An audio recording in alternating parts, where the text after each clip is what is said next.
In Ukraine, over the past several years, Russia has debuted a vast array of formidable combat capabilities that have set Europe on edge. Top U.S. and NATO officials have discussed the potency of Moscow's electronic warfare and hybrid tactics, but other weapons have gotten less attention. One analyst who has visited Ukraine 21 times to study Russia's new capabilities and operational concepts is Phil Karber, the president of the Potomac Foundation think tank. On a trip to Ukraine last year, Karber was wounded in a Russian rocket artillery barrage. A former Marine, Karber earned his Ph.D. at Georgetown, was an executive at BDM Corporation, and served as a strategy advisor to Defense Secretary Caspar Weinberger. He helped start the Potomac Foundation in 1998 and became its president in 2012. He continues to advise top U.S. and European defense officials. We met recently with Karber at his office in Vienna, Virginia. I asked him to explain what makes Russia's new generation war capabilities so formidable.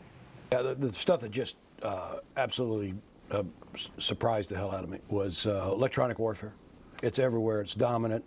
They're using it not only to suppress communications, but to cue targeting. Secondly, unmanned aerial vehicles. They're over you all the time. They're ubiquitous. The strike time from when the UAV comes over you is 10 minutes. The killing mechanism is massed artillery. Now, when I say artillery, I'm not talking about, so they're using, they call it precision targeting masked fires. So they're finding the exact target they want, but it isn't these onesies and twosies. It's an entire battery or even battalion of multiple rocket launchers with submunitions. They took out 2 Ukrainian mech battalions in 3 minutes with one fire strike.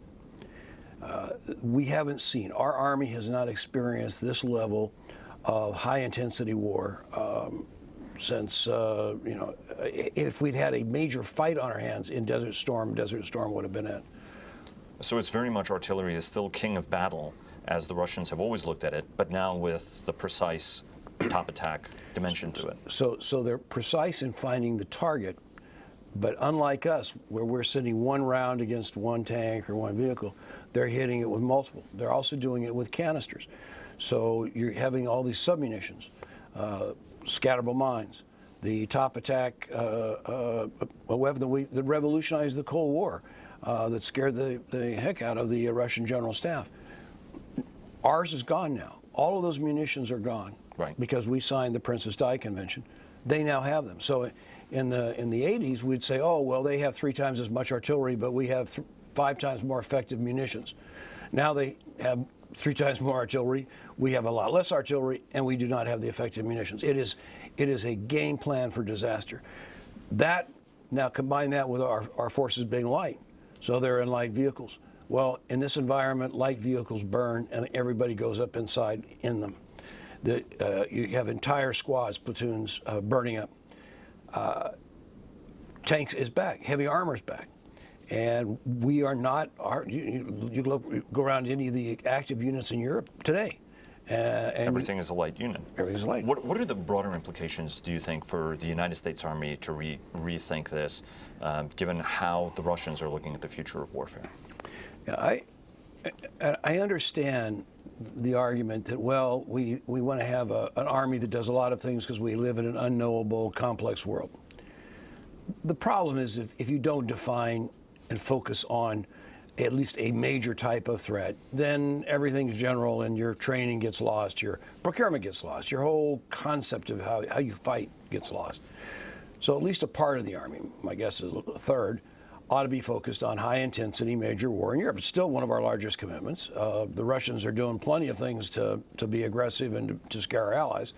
And if we need an army that is larger than to deal with the Canadians and the Mexicans, then it's going to be against a major rival, and at least a third of that ought to be designed for that. What does that mean? The Army's given away much of its electronic warfare capability. Most people don't realize that. I mean, they're depending on the Army and the Navy and the Air Force for a lot of it. They have literally sacrificed much of their own organic. You cannot fight this, but you cannot survive on this battlefield unless you are truly competitive in electronic warfare. Secondly, we were the leaders. We were the leaders in unmanned aerial vehicles. The Russians are using 16 different types of unmanned aerial vehicles in the Donbass.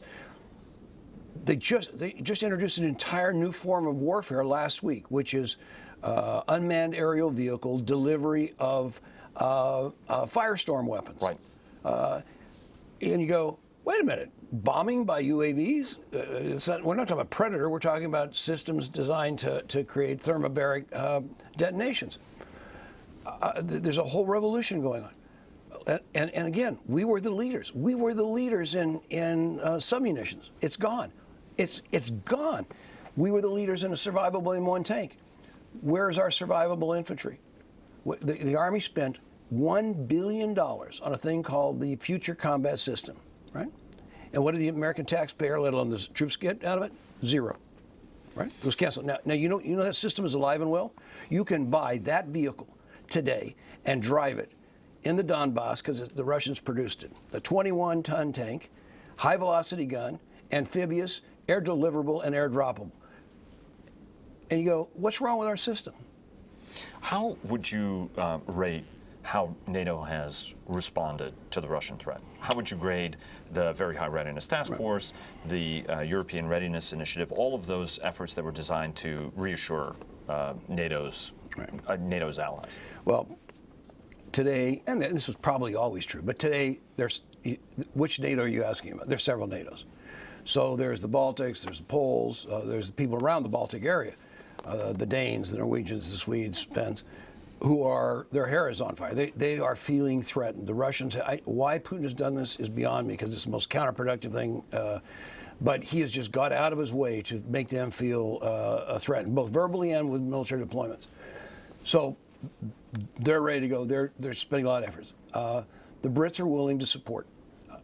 You then turn to the south, and people are caught up with still failed economies, a southern threat from across the Mediterranean. There's the migrant crisis, which is stressing everybody out. Right. And then you have, the old NATO, the Germans in particular. And I must say, it's probably my biggest disappointment, because I spent most of my professional life defending Germany when it was disunited.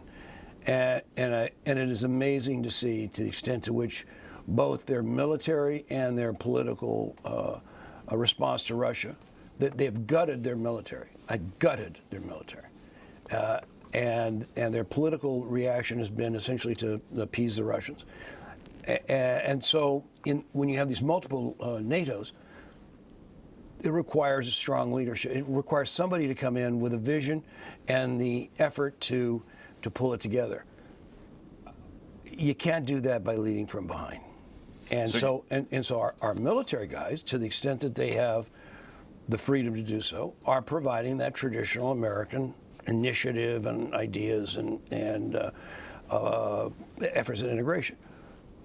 But there is a limit on what they can do. But there are folks who say that the administration did push as hard as it could, and what we could get out of it was the Very High Readiness Task Force, a couple of training deployments.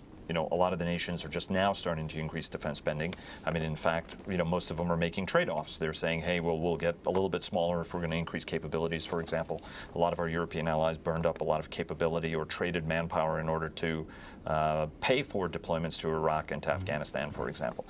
How can you, what do you recommend at a time when some of those countries that are facing those threats aren't necessarily willing to pony up either the forces or the people in order to have that deterrent effect? Well, it's interesting. The people who feel most threatened are certainly willing to put up what they can. I mean, the Baltics don't produce tanks or artillery. The Poles inherited old Russian stuff, and we have at a Sierra Army depot, we got several thousand M1 tanks, thousands of Bradleys, hundreds of M109 155 howitzers, right? Why don't we just give the Poles some of that artillery so that they're standardized with NATO? The Polish Air Force is split, half F-16, half MiG-29. At the time, we're putting F-16s out in the desert. And you go, why not provide them aircraft that we don't have the force structure and manpower to provide, in exchange for them providing host nation support, dispersal bases, shelters for the aircraft? So there's a lot of things these guys can afford if we don't sit there and tell them, oh, they have to pay for their complete modernization at exorbitant prices for new equipment. you know, the concept of this was actually laid down by Bob Comer in the Carter administration, Ambassador Bob Comer. It was called the NATO Long-Term Defense Plan, and the whole concept was put pre-positioned U.S. equipment in East Europe, and in exchange for host nation support. Everybody does it. You save a lot of money, and you can actually have real combat power. The problem with these rapid reaction is what's arriving. So you got strikers driving down the road with no reactive armor, and they're going to run into a tank company, and you think they're going to survive? People say, "Oh, well, we have wonderful air." Yeah, well, where are they going to bed down? How survivable are they? Are there munitions already there? Is there air-based defense? Has any of that been put in? No. It's turned into a lot of symbolism. And at some point, the dangerous point, I'm not trying to be overly dramatic, but the dangerous point is when you depend on too much symbolism. Sometimes somebody may call your hand. And that's what the Japanese did to Roosevelt at Clark Field in the Philippines. And you can smell it coming. Up next, a look at the new World War I memorial. You're watching Defense News.